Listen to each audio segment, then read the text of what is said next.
29. Mountain Bottom Life. One of the great moments in the Gospels occurred on the Mount of Transfiguration.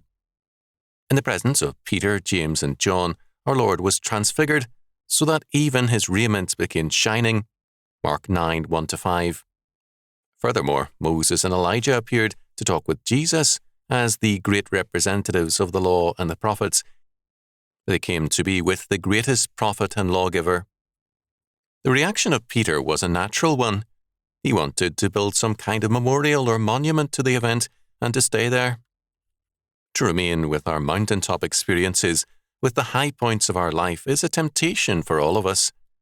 To get on with the normal business is unpleasant for many. I've encountered young couples whose basic problem has been the failure to realize that marriage cannot be one long honeymoon. It's the daily work of life together.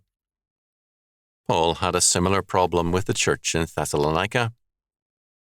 The members, all new converts, wanted to go from conversion to the rapture with no work in between. Paul ordered them to, quote, study, to be quiet, and to do your own business, and to work with your own hands as we commanded you. 1 Thessalonians 4:11.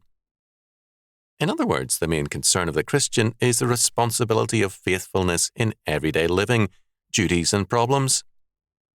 Those who want excitement in their marriage, their church life, or their daily living are saying that they do not want responsibility, nor do they want maturity. Paul, speaking against the hunger for continual, quote, higher experiences, end quote, said, quote, when I was a child, I spake as a child, I understood as a child, I thought as a child, but when I became a man, I put away childish things, end quote. Now, Paul said, I meet life responsibilities as a mature man in Christ with faith, hope, and love. 1 Corinthians 13, 11-13. This is God's requirement for all of us. Just as the valleys of California are more productive than our mountaintops, so too are the daily duties of the Christian walk more productive than the mountaintop experiences.